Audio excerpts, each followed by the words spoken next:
Aku masih ingat saat Ratna, ibu mertuaku, menyingkap selimut rumah sakitku sambil menghina tubuhku yang lemah. Suamiku berdiri di samping pintu tanpa membelaku, dan semua orang di ruang rawat menatapku seperti beban. Padahal tepat setelah itu, satu keputusan tenang dariku akan merobohkan nama, bisnis, dan kesombongan mereka sekaligus. Sebelum mulai, tulis di komentar kalian dari kota atau negara mana. Jangan lupa like, subscribe, dan aktifkan lonceng. Semoga hari kalian penuh keberkahan dan segala urusan dipermudah. Bau antiseptik selalu membuat Althea merasa seperti hidup sedang digantung di tempat yang terlalu putih. Langit-langit rumah sakit itu dingin, lampunya terang, dan bunyi monitor di samping ranjang terdengar seperti hitungan pelan yang mengingatkan bahwa tubuhnya belum benar-benar kembali menjadi miliknya. Sudah 3 hari ia dirawat. Tangannya masih dipasangi infus. Bibirnya pucat. Setiap kali mencoba bangun terlalu cepat, kepalanya terasa kosong, seperti darah di tubuhnya belum sepenuhnya mau bekerja sama. Dokter bilang ia kelelahan berat, lambungnya meradang, dan tekanan darahnya sempat turun terlalu jauh. Mereka menyuruhnya istirahat total. Tidak stres, tidak banyak berpikir. Tidak menerima tamu yang membuat keadaan memburuk. Saran itu terdengar sederhana. Masalahnya, hidup Althea tidak pernah sederhana sejak ia menikah dengan Bram.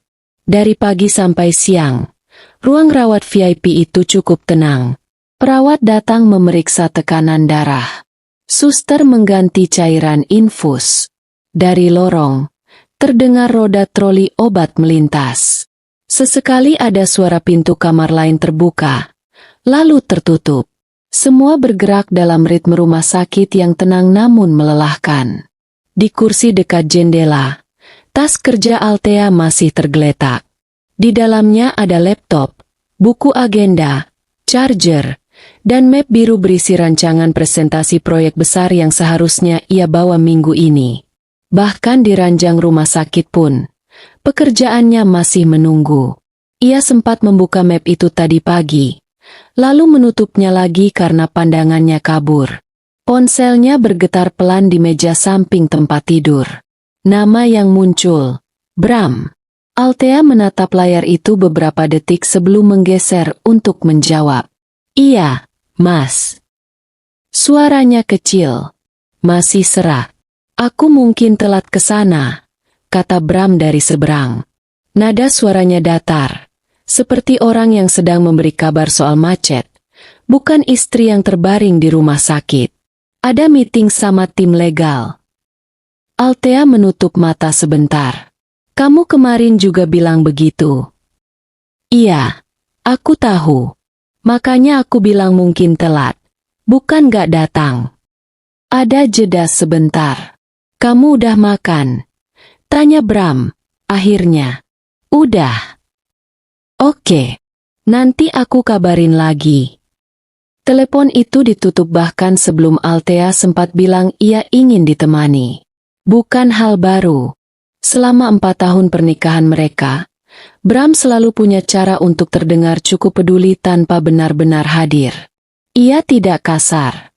Ia tidak sering berteriak. Ia tidak memukul.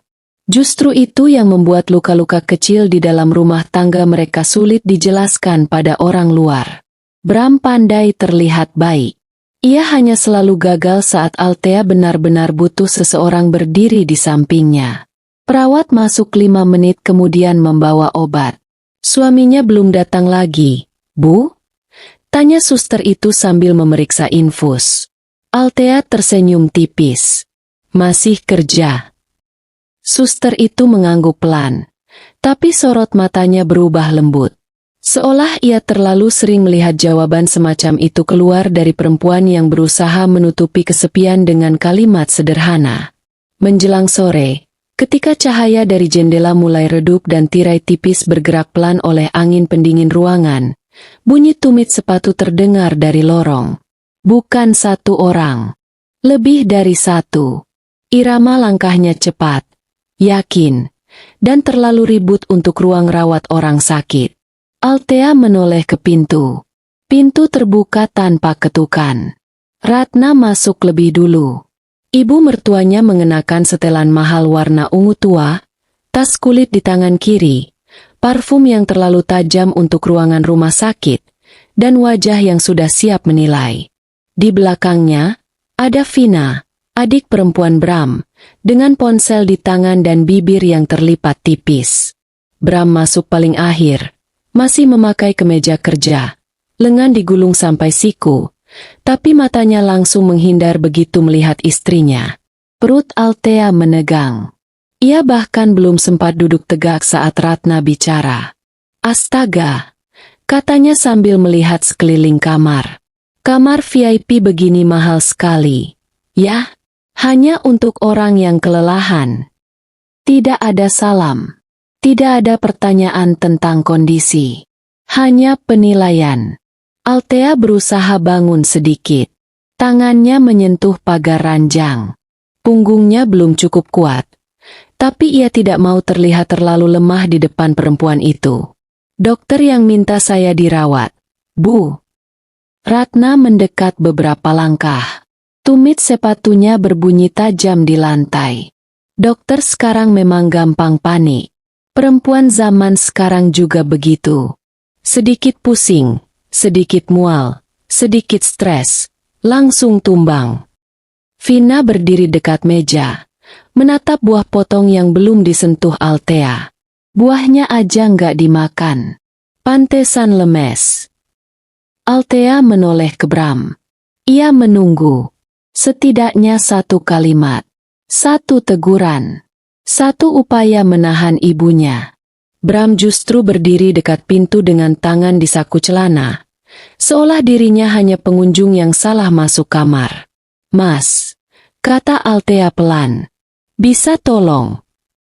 Kalimat itu tidak selesai karena Ratna sudah lebih dulu memotong. "Jangan manja."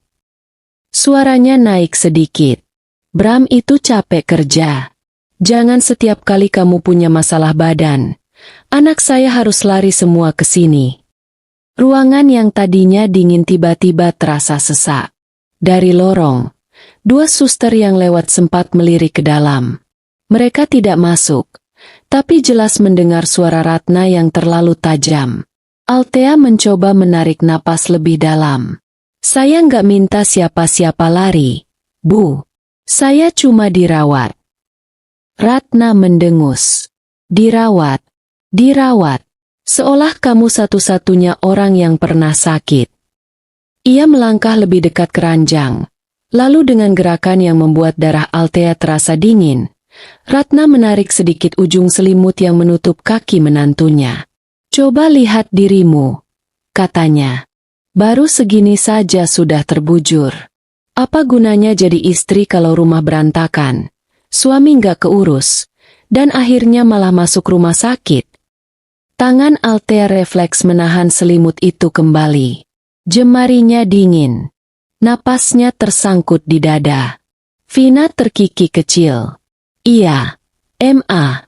Kak Bram tuh butuh istri yang kuat, bukan yang sedikit-sedikit opname." Althea menoleh lagi ke Bram.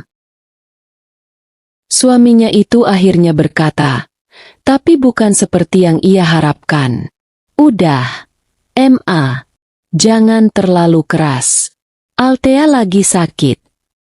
Kalimat itu terdengar seperti formalitas. Seperti orang yang mencentang kewajiban moral paling kecil supaya bisa mengaku sudah berusaha. Ratna menoleh pada putranya, lalu berkata tanpa menurunkan suara, "Saya keras karena saya sayang kamu. Kalau saya diam, kamu makin hancur karena perempuan yang gak becus jaga diri sendiri." Tekanan di ruangan itu semakin hidup. Dua suster tadi kini berdiri sedikit lebih lambat di luar pintu. Seorang pasien lansia yang didorong lewat di lorong sempat menoleh. Bahkan sopir keluarga yang menunggu di luar kaca pintu tampak ragu apakah harus masuk atau tetap diam. Althea merasakan wajahnya memanas. Bukan karena malu semata, tapi karena tubuhnya sedang lemah dan ia dipaksa menegakkan diri saat harga dirinya dipermainkan di depan banyak mata. Apa ibu sengaja datang ke sini buat menghina saya? Tanyanya. Ratna tertawa pendek. Kalau saya mau menghina kamu, saya nggak perlu datang ke rumah sakit. Cukup lihat hasil hidupmu sekarang. Vina memotret sekilas ruangan dengan ponselnya, lalu cepat-cepat menurunkannya saat salah satu suster menatap tajam. Rumah kosong, lanjut Ratna. Bram pulang malam. Nggak ada yang ngurus. Kamu di sini terbaring. Buat apa saya banggakan menantu seperti ini? Althea benar-benar merasa detak monitor di samping ranjang jadi lebih keras. Bram akhirnya bergerak satu langkah lebih dekat. Bukan untuk melindungi, hanya untuk membuat suasana tampak sedikit lebih terkendali. Udah, Ma. Nanti dibicarakan di rumah. Althea menatap suaminya. Pandangan itu lama. Sangat lama. Di sana, di wajah laki-laki yang pernah berjanji akan jadi tempat pulangnya, ia hanya melihat satu hal. Ketakutan pada ibunya lebih besar daripada rasa tanggung jawab pada istrinya sendiri. Dan justru di momen itulah sesuatu di dalam dirinya berhenti berharap. Ratna masih bicara. Masih melempar 1-2 kalimat tajam tentang perempuan yang nggak tahan tekanan. Tentang istri yang cuma bisa bikin anak saya repot.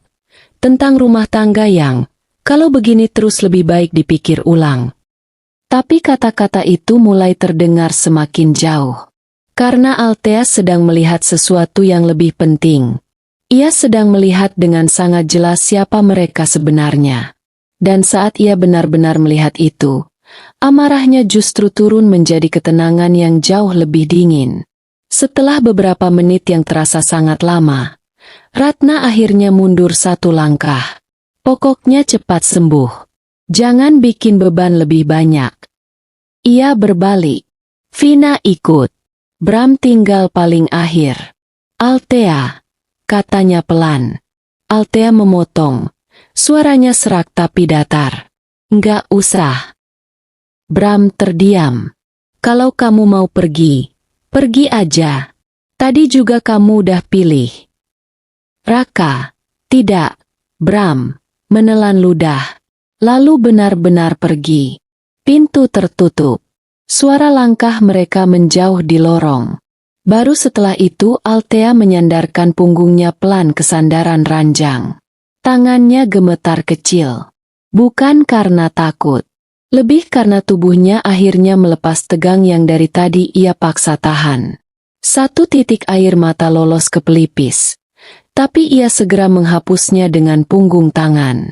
Suster yang tadi berdiri di luar masuk dengan wajah hati-hati. Bu, saya cek tekanan darah dulu ya. Althea mengangguk. Tensimeter dipasang. Jarum bergerak. Suster itu melirik angka lalu menatap Althea dengan cemas.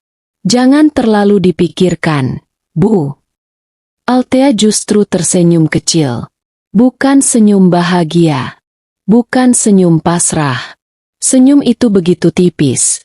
Tapi cukup membuat suster itu bingung.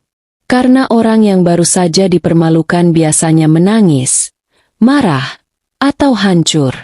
Bukan malah menenangkan diri seperti sedang selesai menghitung sesuatu. Setelah suster keluar, ponselnya bergetar. 1 pesan masuk. Pak Surya. Saya dengar ibu dirawat. Dan saya rasa, setelah hari ini, waktunya sudah tiba.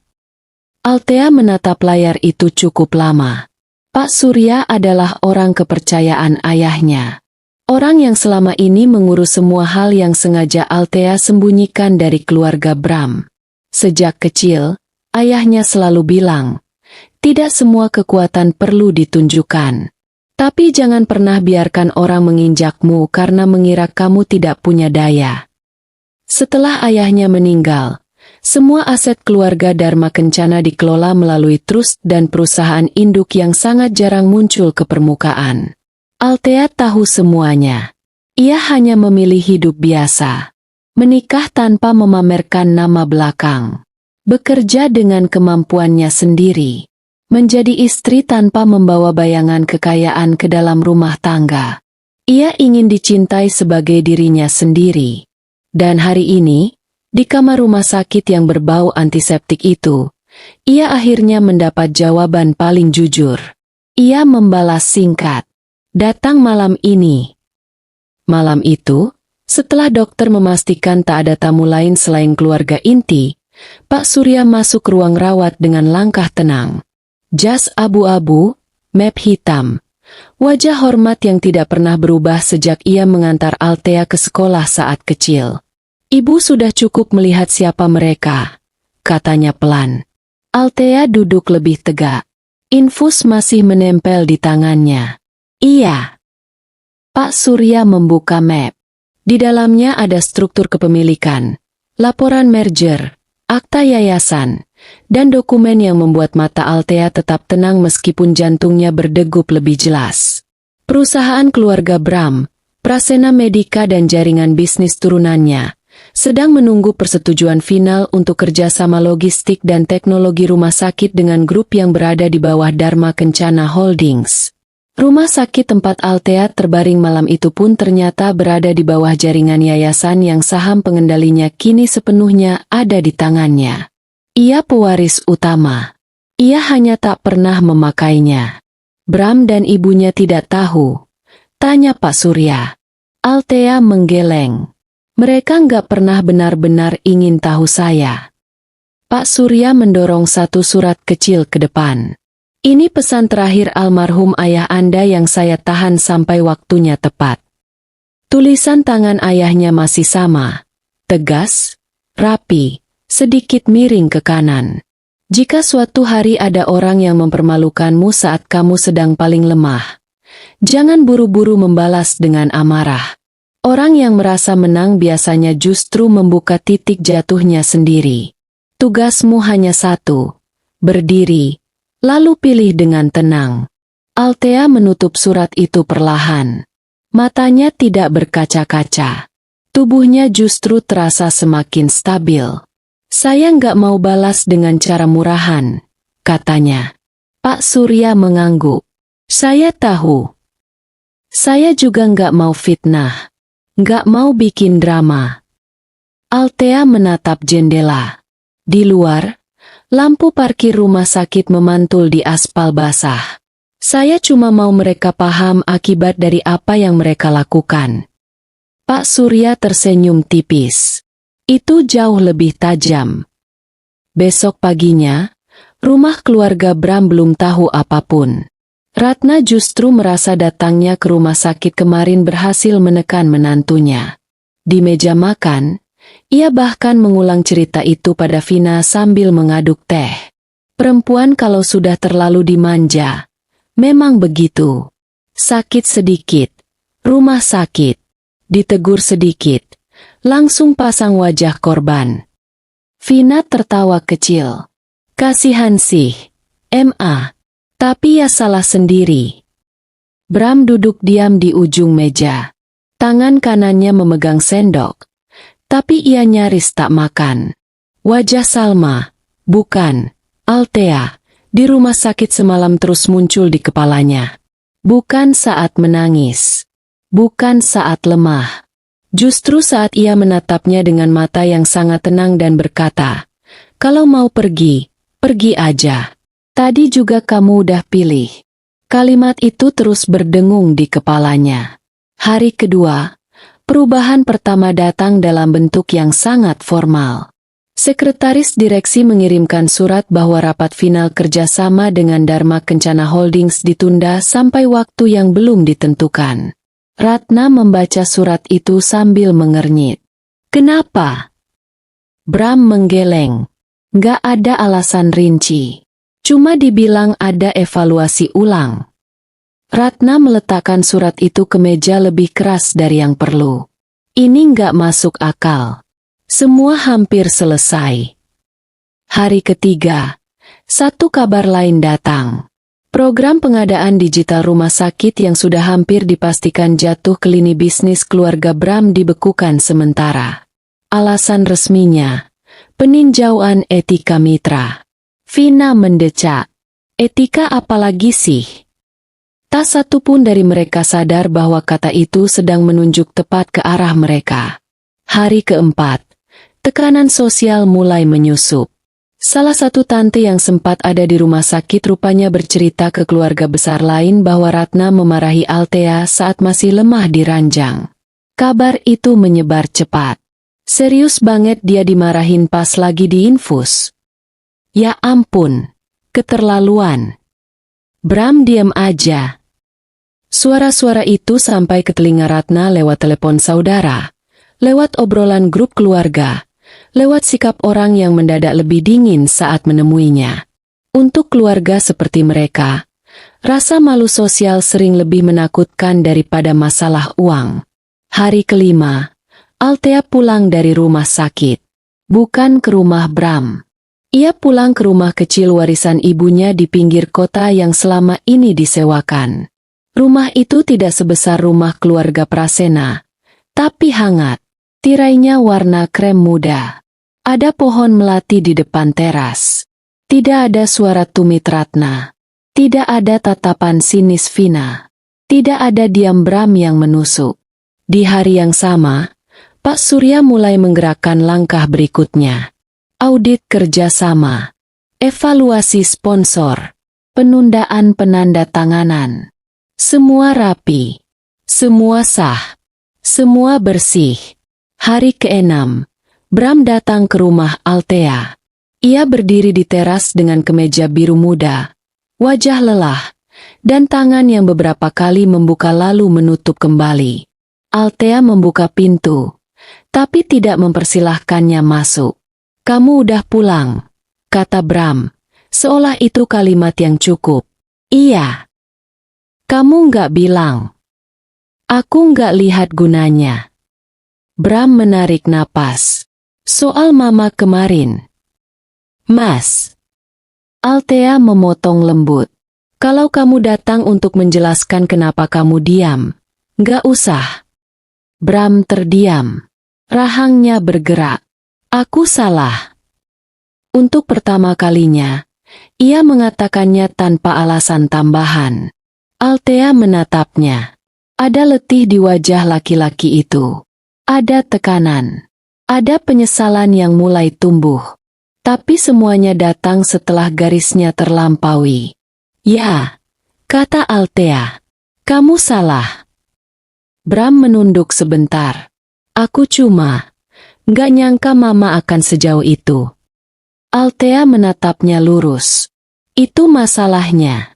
Kamu selalu nggak nyangka. Padahal setiap kali aku dihina, setiap kali aku diperkecil, kamu ada di situ. Angin sore menggerakkan ujung tirai di belakang pintu. Aku minta maaf. Maaf itu seharusnya datang waktu aku masih butuh dibela. Kalimat itu membuat bahu Bram turun. Ia tidak memaksa masuk, tidak juga membentak. Ia hanya berdiri di teras cukup lama, lalu berkata pelan, "Masih ada yang bisa diperbaiki?" Althea menjawab tanpa jeda. "Buat kamu?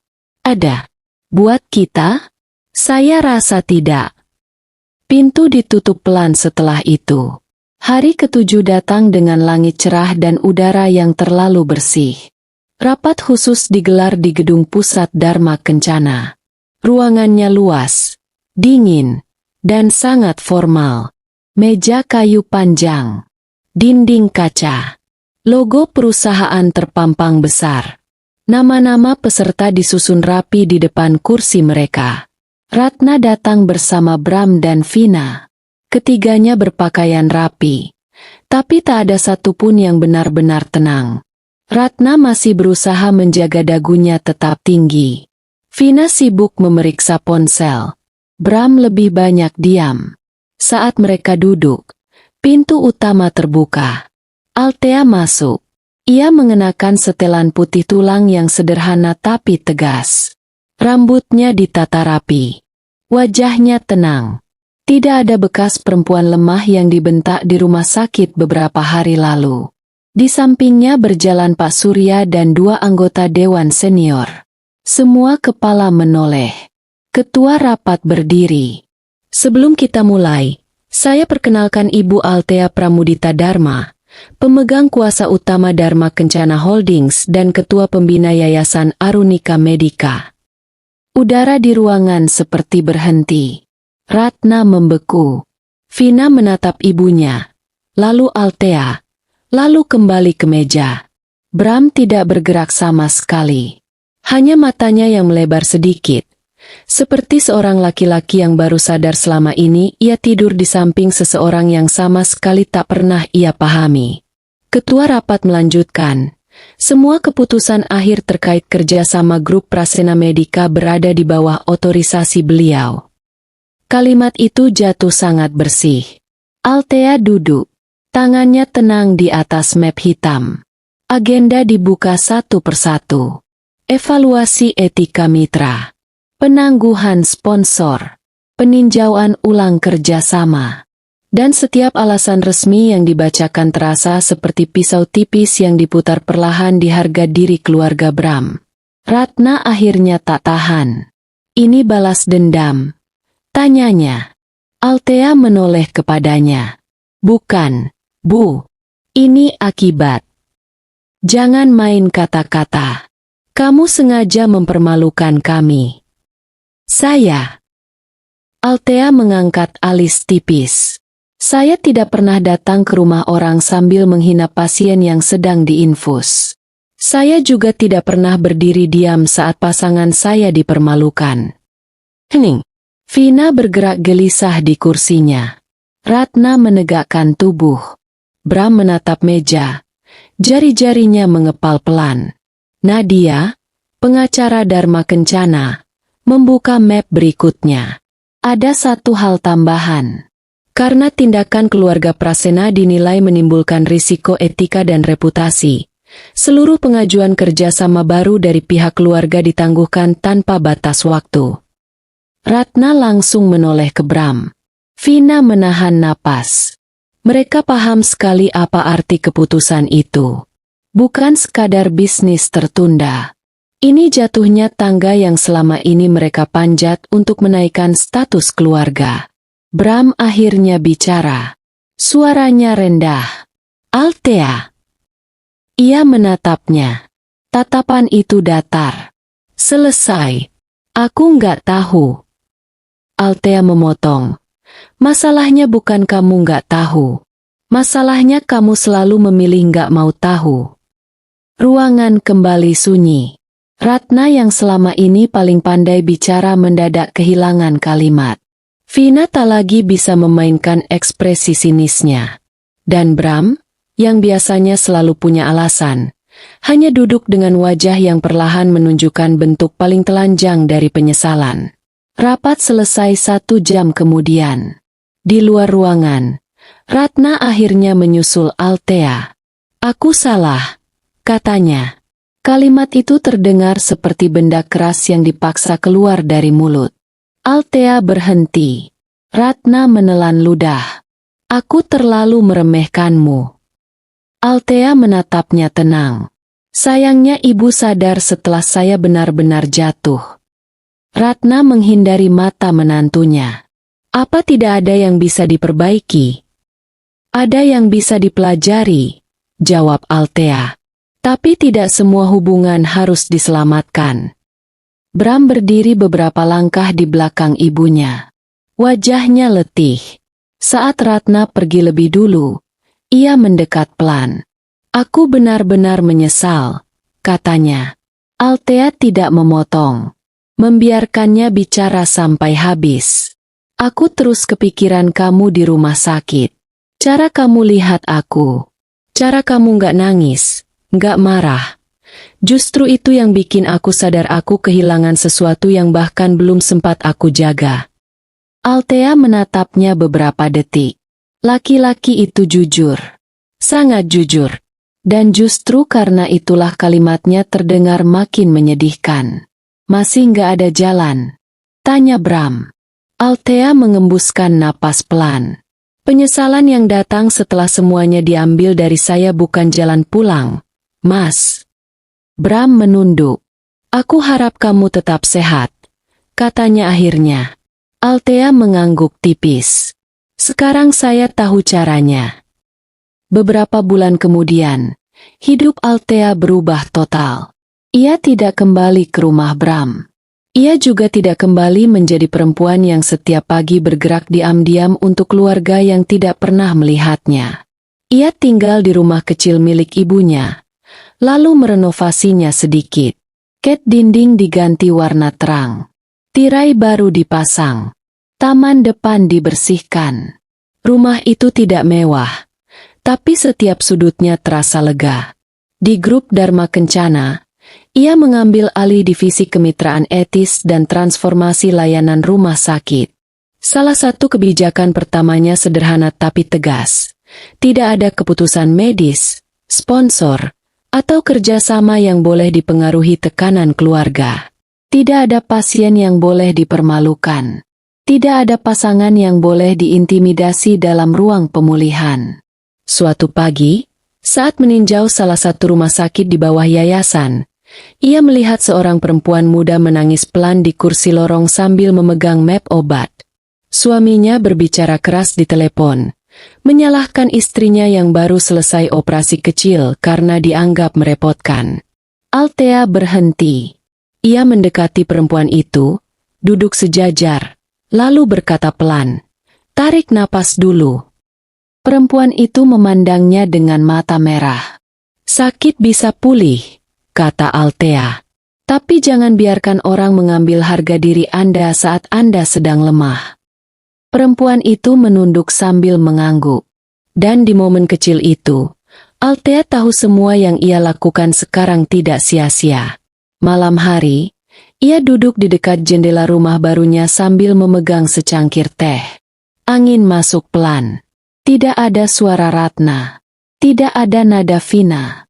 Tidak ada langkah Bram yang membuat dadanya tegang sebelum pintu dibuka. Ponselnya bergetar sekali. Pesan dari Bram masuk. "Aku harap suatu hari nanti kamu benar-benar bahagia." Althea membaca. Lama. Sangat lama. Lalu ia meletakkan ponselnya kembali tanpa membalas. Bukan karena benci, tapi karena beberapa pintu memang tidak perlu diketuk lagi setelah ditutup dengan benar. Ia menyesap teh hangat itu pelan-pelan. Kemenangan Althea ternyata bukan saat Ratna menunduk. Bukan saat bisnis keluarga Bram terhenti. Bukan saat orang-orang akhirnya tahu siapa dirinya. Kemenangan sebenarnya datang saat ia bisa duduk sendirian, tenang, tanpa rasa takut dipermalukan, tanpa menunggu pembelaan yang tak pernah datang. Di luar, lampu jalan menyala satu persatu. Kota berdengung jauh di sana. Althea berdiri, membawa cangkirnya ke dapur. Langkahnya ringan. Pintu rumah ditutup pelan di belakangnya. Dan untuk pertama kalinya setelah terbaring lemah di rumah sakit itu, ia tahu satu hal dengan sangat pasti. Hari ketika mereka mempermalukannya ternyata bukan akhir dari dirinya, melainkan awal dari kejatuhan mereka.